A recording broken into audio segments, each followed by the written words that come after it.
Can't do live. All right. Hello, everyone. Hi. And this is somebody you're gonna absolutely love. I absolutely love her. I've known her for many years. Her name is Karey. She is a dear friend and also went to Pacifica as well. What year did you go? I don't think because you were in the psychology program, right? I was in the myth. She did the other program. When it was still good. It was Exactly. still a reputable place to go. I Shadow had not grown very, we probably have to edit this part out. No, we're not doing that. No, So it actually has gotten a little bit horrific, and unfortunately, some of my students have been very, very badly treated by the institution. Let's put it that way.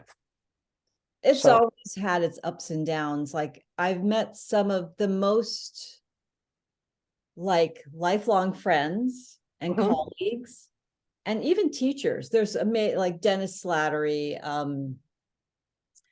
Uh, it's been so long, I can't remember Robert anybody's name. Romanician. Oh no, I mean, I'm so thankful that I Veronica went Goodchild. oh yeah. There's amazing Every people. teacher I had except for one was great. And the one that I had that wasn't great, it turned out that, she just didn't like me because she did her dissertation on the pseudo innocence of America. And, she just couldn't get over the whole, me being playful. So she didn't like that. So anyway, but that's when I wrote my paper on play. Actually, my paper on Skinny Legs and All, we had this course. It was literary genres and the landscapes of culture. And I really wanted to take that course. And Dennis had taught it before. And she made us teach each other. And that was when I realized it was like $600 an hour to go to Pacifica.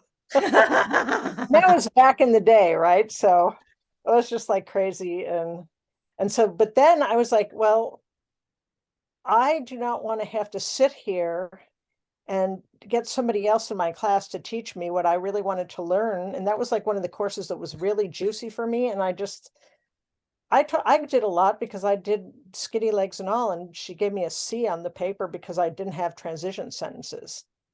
And then when I showed Stuart Brown, who's the head of the National Institute for Play, he thought it was like amazing. And it basically was the basis for all my doctoral work. And the reason that play is so important to me is because that's how I came up with my writing method. Is I was writing about Mary Poppins and Rudolph the Red-Nosed Reindeer for my first two papers, and I couldn't outline anything, and I was just totally stuck.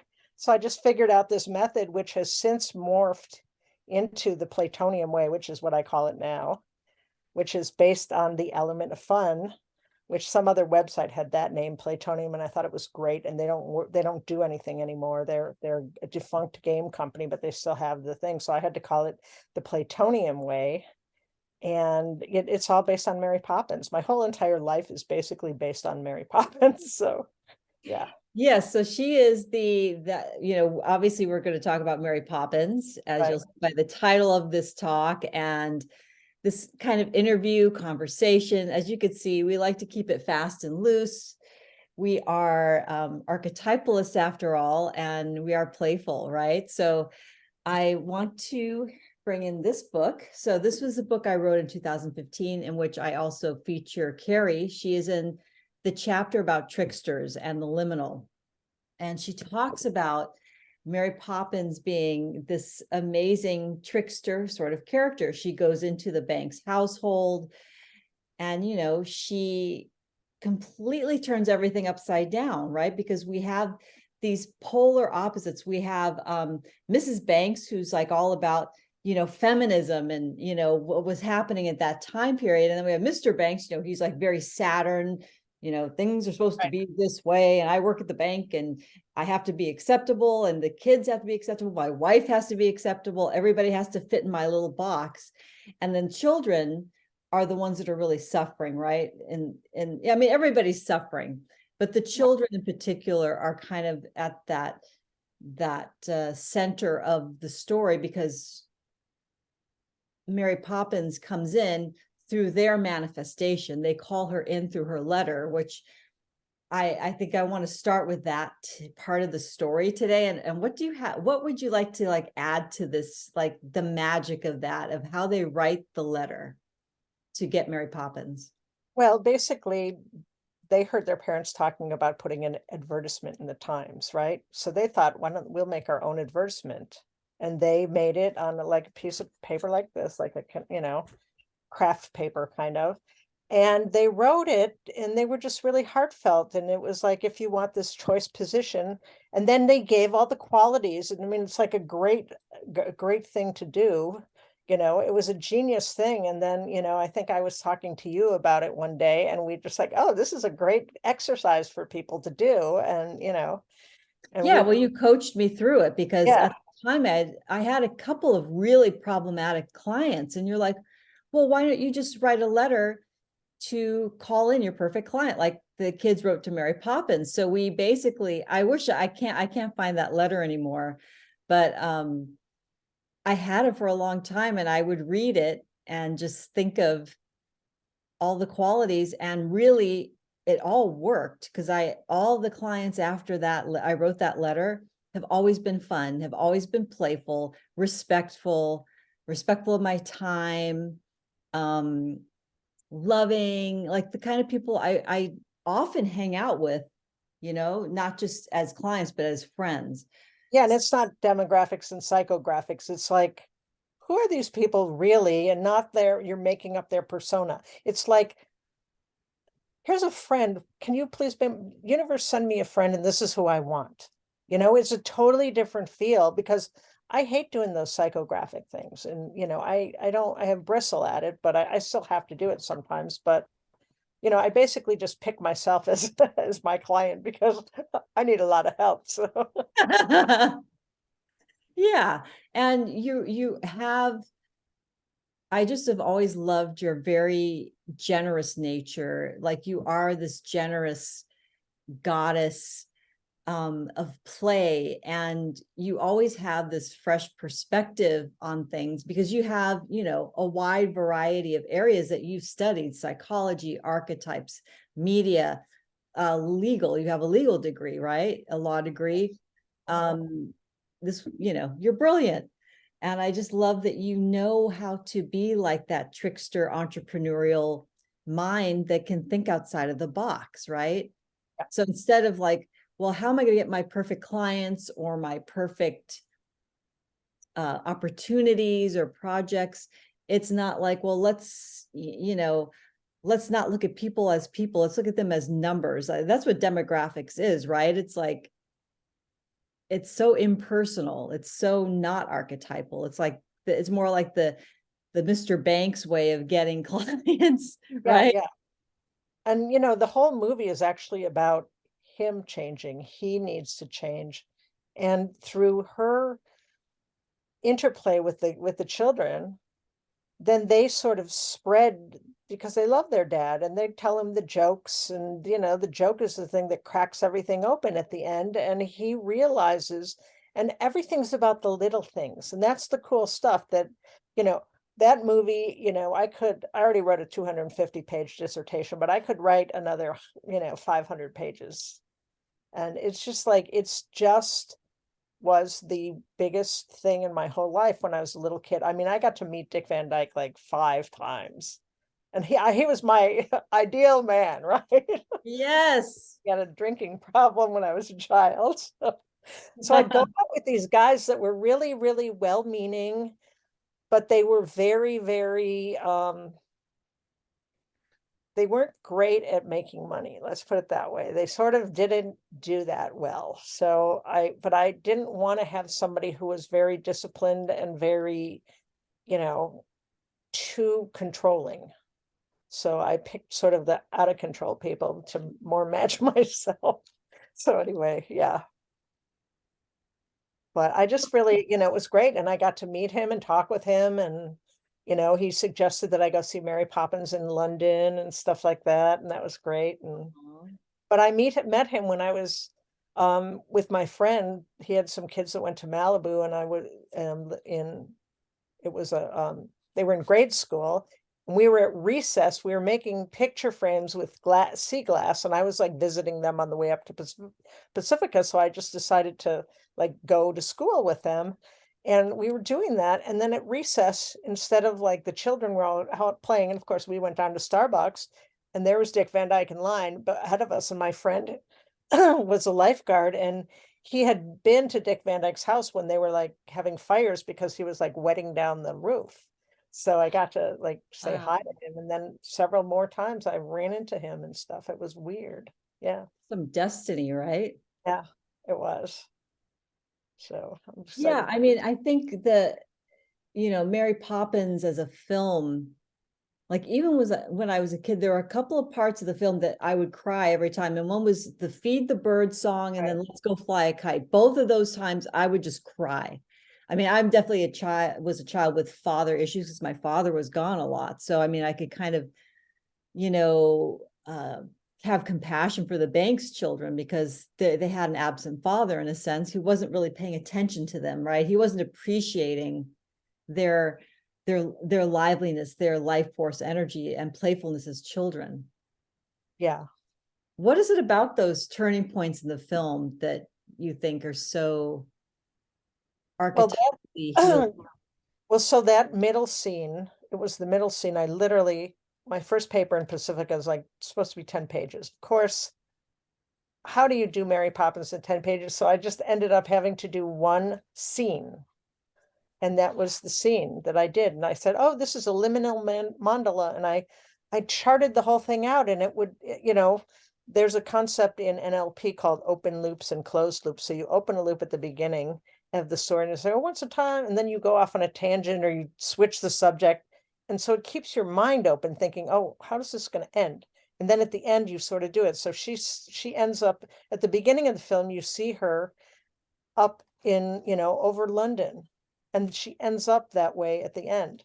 And every single thing is like that. It's really, really quite extraordinary. And I'm like, there's no way these people knew about certain of these concepts.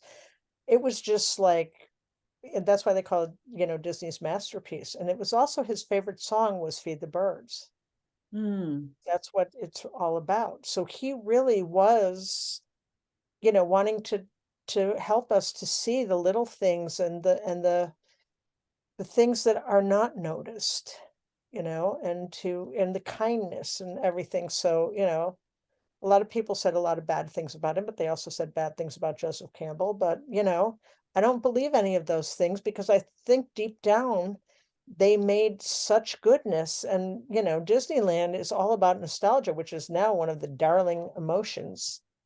Nostalgia is super good for you and remembering your childhood. And, childhood was a very important time. A lot of people have had very traumatic childhoods, but if you can find the good pieces and think about those, that just, raises your level of consciousness tremendously to be able to bring in joy. And that's what the cool part of play is. It's our social joy emotional network. We have a whole brain system that's devoted to that. There's 7 of them, and play's the only really good one. So, I mean, So there's very, our yeah. play, how are play and pleasure connected? And I think we might have talked about this at some point, but I don't really remember because I thought you had a really good explanation, but maybe I'm thinking of something else. Well, play is designed to make you want to do it more. So pleasure sort of has that same thing. It's a voluntary thing usually. I mean, obviously some people can get pleasure from things that are not that pleasurable, but it's a different Guilty conversation. pleasures, that's another, yeah. But yeah, it's just like, but it's done for the sake of it. It's intrinsically motivating. So it's something that you want to do because you you want to, be able to be creative, to have the space to play. There's so many things about play. I just finished a module for my upcoming course.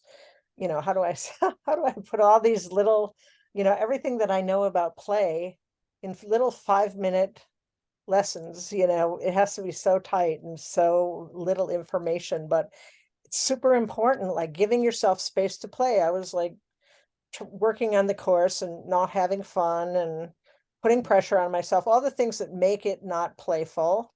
and I'm wondering why I'm having such a horrible time and feeling like I want to run screaming from the room. It's because I didn't give myself a space to play. And then I was like off on a tangent because, the good thing about play is, and, I created this little character called Ricochet during my dissertation because he's from the concept of bricolage, which is combinatory play, which is like what jack of all trades do. They use whatever's at hand to do things. And basically everything in the world is combinatory play. Everything in the universe is actually death and rebirth too. So it's a very big subject. But this idea of bricolage is like it came from bouncing off the wall in a tennis court. And they used to have tennis courts, used to have walls in them when, back in the old days. So then I made this guy named Ricochet because my inside reader for my dissertation, I said, everything is bricolage. And he goes, so what? And I'm like, that was Walter Odeinik. And I'm like, oh my God. And then so the rest of the time when I was doing my dissertation, I would think, oh my God, so what? How does this apply? Why does this matter?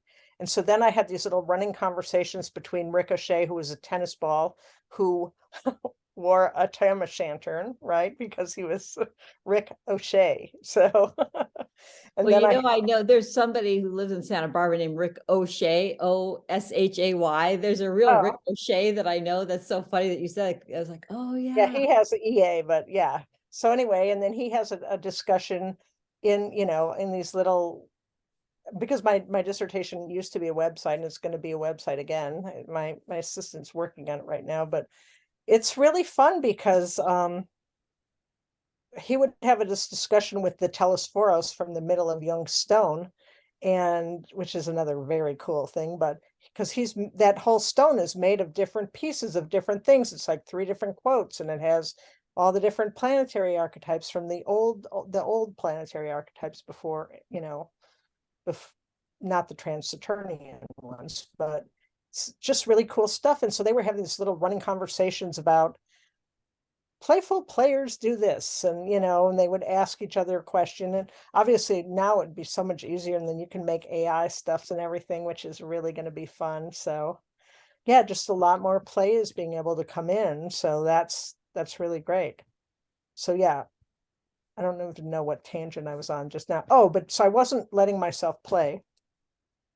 And then so I'm looking for Joseph Campbell because I know Stan and Joseph Campbell were in Esalen together, and Stan lived there for like 13 years, and so did Rick Tarnas.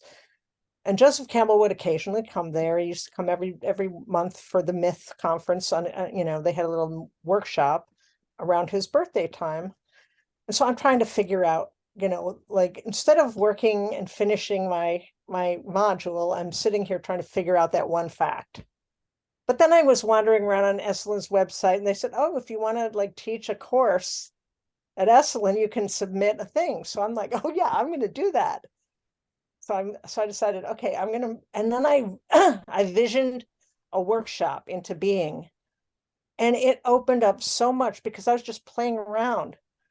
And then I was like, okay, and I have to 40 words, like a mini bio. What the hell am I going to put, right? 40 words.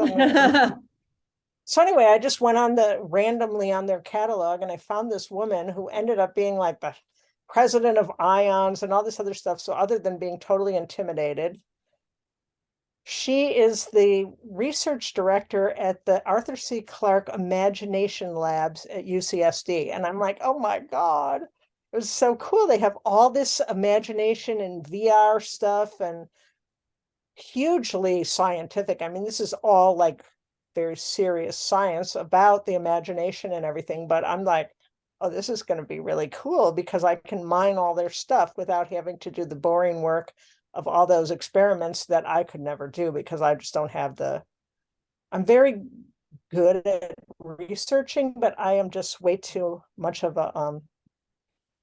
I don't know. I just like to go off on too many tangents. I have too varied interests, so I couldn't go, even though I've gone deep on this whole archetypes thing, but archetypes are my life. And just one proviso, I wrote in my 10-page single-spaced application for Pacifica. They wanted a writing sample, and I didn't have a writing sample, so I gave them a court case that I'd done in law school. but I'd written this 10-page single space thing about, my vision. And my friend Siri did a 2-page double spaced thing. And one of the things I said, we need to harness the power of the archetypes. And that was the, Icarus flying too close to the sun moment for me. And I'll never get away from archetypes. And death rebirth is even the archetype of archetypal dynamics, which is really interesting. So anyway.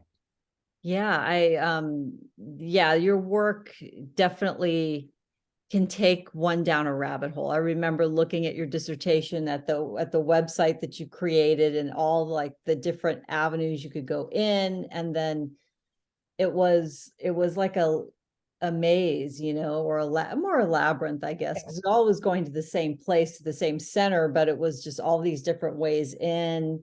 And I thought it was brilliant how you created that. So Well, I wanted to make I thought, oh, wouldn't it be great if I turned in a 1-sentence dissertation, www.dissertationtitle.com.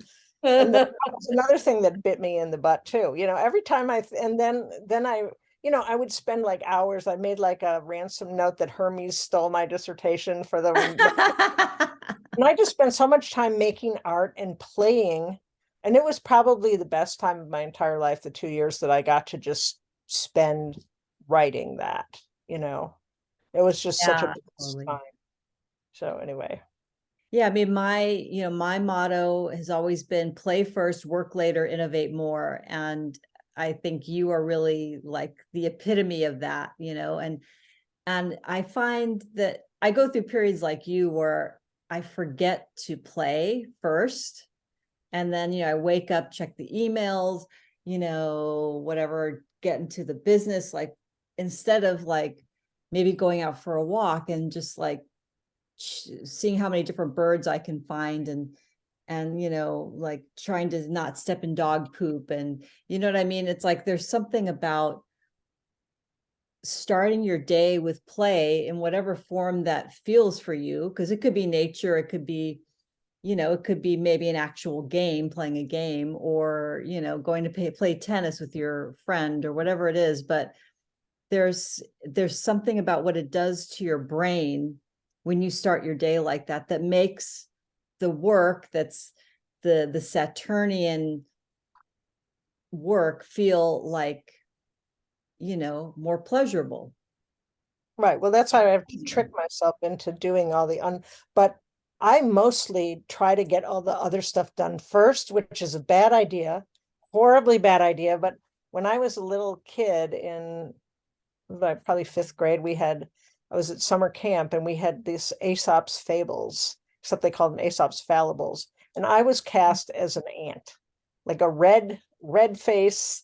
Everything was red on me. I had a red tutu and everything. And I was like this big goth kid. And I was the ant, and the ants and the grasshoppers. So I am definitely an ant person more than I want to be. And I just have to I work all the time. I mean, I literally get up at like 3 a.m. every day because my mom has dementia. So I have to be able to get things done, or I just like to play around too. Like I'll just say, okay, if I'm just not going to really start working till like 5:30. So I'm just going to do whatever I want to do and like read something, or just to do my own thing, or if I'm listening to some podcasts that I want to listen to. So I do give myself that time and space, but I usually just try. My goal is, let me just get over the bad stuff so I can do the good stuff. But the thing is, the good stuff never, there's an endless supply of shoulds in your life. Oh, So, totally. but So that's, I mean, sometimes for me, it's playing in the realm of archetypes. Like I'll do like a goddess practice or a little goddess ritual, even if sometimes it takes 10 minutes, sometimes it takes 2 hours. I mean, it depends on, do I want to pull oracle cards? Do I want to meditate too? Do I want to chant? Do I want to do all the things and all the accoutrement that would come with, worshiping an archetype, right? And it could be a masculine archetype of pleasure. I mean, Dionysus, Hermes, Hermes obviously is really playful. Aphrodite, Lalita, whose name comes from Yeah. Lila, which means divine play. And she's like one of the main tantric goddesses, but she's always I got to. that embodied joy, right? Mhm. Yeah, the Hindu cosmology is just amazing. It's all about divine play. It was actually the first spiritual book I ever read. It was called The Play of Consciousness by Swami Muktananda. So that was really interesting. That's cool. And Oh, I'm gonna get Dan that. actually, yeah, it's an old book, but yeah, it was really good. And it's just like I swear to God, my whole life has been an accident. Not an accident, but it's like synchronistic. I never really planned anything. I mean, I wanted to go to USC for college because they had cool band uniforms, and I wasn't even going to be in there, you know. But I think it was the archetypes were calling, because I didn't even think about, oh, you could go to USC because my mother was like very upset about the Watts riots, even though it was 10 years later. So it's not a good neighborhood, but It is I not always a wanted particularly to, great neighborhood for sure. yeah. It's So colorful to say the least. yeah. Um, so I think we'll end this conversation here, but I just wanted you to talk about the course you're going to be teaching and how we can take it, because I want to take the course, and I know that I will be definitely telling people on my newsletter and on social media about it. How do we find it? Tell us more about it. Well, I have a website right now called The Platonium Way, www.platoniumway.com. And we have a sort of fun lead magnet called 5 Fun First Steps on Your Book Writing Adventure. I realized I had ADHD back in 2021, and I was like, oh, this explains a lot. And I'm also going to be having a version of the course for students, and how to play around. But basically, it's going to be hopefully debuting in on Pluto's demotion day on August 24th, I believe, because Pluto got canceled and that pissed me off really badly. And, the IAU. Oh, I still always include Pluto in all Oh, my readings, oh, always. of course. Of course. But the thing is, it was just he was just taken out. So Pluto was the first victim of cancel culture. And so I am going to go big on that because Pluto's my favorite planet. I have, everything in my chart almost touches Pluto. It's just crazy. And, he's the only planet with a heart, and he's at the heart of the Platonium way. And, because he's the transformational one. So yeah, so you guys, closer to the time, maybe you can send out something and then I can give a discount to your people because, I just want to, I mean, I'd love to be able to give it away for free to everybody, but I have not won the lottery yet. So, but yeah, Anybody anyway, could win the lottery, I have a feeling it would be you. You definitely have I this definitely deserve to win unusual, the lottery. very It would kind of be so fun. Uranium, like Uranus kind of energy. Like I feel like sometimes you're very you have a very big energy, but Pluto has very big energy. He's a small planet, but he's got really big energy. But yeah, Uranus is actually right now squaring my Uranus, and I think Uranus was opposite Uranus at the time. I mean, this went back to literally, I had like a Uranus transit going back literally the week that I started Pacifica, and I didn't even know I was going to go there until like the end of August. Because I was That's just right, like, yeah. I was just like, hey, I wonder if I don't have to do a writing sample, I wonder if they'll take me, And then of course they made me do a writing sample, but I mean, I just sent that thing in and they I didn't think I didn't realize that it wasn't that hard to get in there. So when writing sample, I think you have to have a published journal article so that everybody who's out there, you sort of should research what people want before you assume that it's going to be something that you can't do. So yeah. Yeah, totally. But yeah, it's just been like, and just meeting you was really, really a big highlight for me. And we did the plunge together, and you were like, oh yeah, you should do stuff with Mary Poppins more. And we are going to create an experience together with people at Disneyland. So we're going to bring our own magic together, both of us, and just have fun. Show them your Disneyland sweatshirt. She's got her Little Mermaid Yeah, this is the Little Right on. Mermaid coloring ones, I She think. knows who I love. She knows I Yeah. love mermaids, and especially the Little Mermaid. Well, So The thank Little you. Mermaid is the reason I got divorced. I went and saw that movie when it first came out in the theater. What? She's saying, I want more. And I'm like, yeah, I do too. I had a nice husband. He was a nice person. He was a corporate guy. I didn't know that. I thought, he was a really good salesperson. He used to work for IBM, but some some people are go-getters when they work at IBM, and other people are people who need a babysitter and to tell them what to do. And so I didn't want to be the boss of the household. Now, I wasn't going to be the person who was the under person. I wanted to be a co-equal partner. And it was just, I didn't want to be making decisions all the time. I wanted to be more playful. And And so he was a feminine. good person, but not the right person, especially since I heard the voice in my head when I was walking down the aisle that said, you're making mistakes. So, you know, Oh, yeah, I did. It was pretty interesting. So the good thing is that because I heard that voice, then I was able to get the message from the Little Mermaid that, she had neat stuff in her cave, but she wanted more. And basically that's the heroine's journey. That's the journey of consciousness. She wanted to be up at a different level. So that was cool. that's such a cool way to look at it. So my friends, we're gonna end my book Return to Enchantment. It's on my website, it's on Amazon. It's really good too. It's Karey is great. in it. Oh, thank you. And I'm actually working on a rewrite of it. So I'm hoping by next year that will be done, because I feel like your interview is going to stay in it. There's a few interviews that are going to stay in it, but a lot of the stuff, it feels like I just, I want fresh, like I want to include some men in this because it was all women. It was really for women entrepreneurs only, because it was all about women talking about women's experiences as an entrepreneur, as as change makers. And I feel like I want to add some men to it now, because I know Great. there's a balance that we're creating in our world that needs to happen. And it definitely needs the balance of masculine and feminine. So, but there's some interviews in here that are really good, and Karey's is one of them. So hers is going to stay.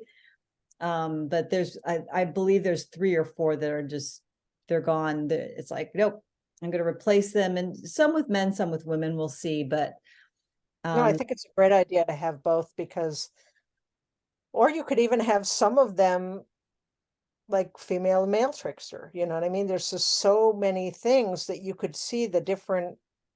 totally great idea. Then you could actually have like 2 of them He talking to said, each other. she said. Yeah. Are you kidding? No, because then you could like do some weird fun thing with the interplay between the 2. I actually had when I wrote that skinny legs and all thing, I wrote I took quotes from different people and pretended like they were having a conversation. So it was Tom Robbins and Joseph Campbell or somebody like that who was having a conversation with Victor Turner too. So I had all these people talking about stuff, but it was quotes, and I was just interlacing the quotes, and it seemed like it was a conversation. So maybe you could do that with some of the stuff. Oh yeah, it'd be so fun. That's called bricolage Perfect. too. That's the Bricolage, yes. great way. Yeah. So that basically everybody is doing that. Everybody is always doing that. So you're never not creative. Just put 2 weird, it's the Reese's peanut butter cup approach to life. Where's my chocolate? Mix it up. It's a great taste, sweet, sour, and Hell salty. yeah. Oh my gosh, Anyway. I love, that's a perfect ending. So everyone, I will have Karey's information in the description box down below. Follow her wherever she's at, and definitely I will be letting you know when her amazing course for writing and creativity and play is coming out. So thank you again, Karey, and we'll see you Oh, all and soon. also make sure you get readings from Chris. They're just amazing, and I really love them, and I've gotten so much from them. So yeah. Thank you. And your courses are great too. Thanks, love. Writing naked one was very interesting. I know I haven't done that one in years. I'm like, I've got to do that It's one. really fun. I did it when I was writing a book in Maui, and it was very, very liberating. It was really fun. Okay. Wow. Look at you. You're bringing up all this stuff I forgot about. Okay, everybody, we're really going to end now. Okay. Bye.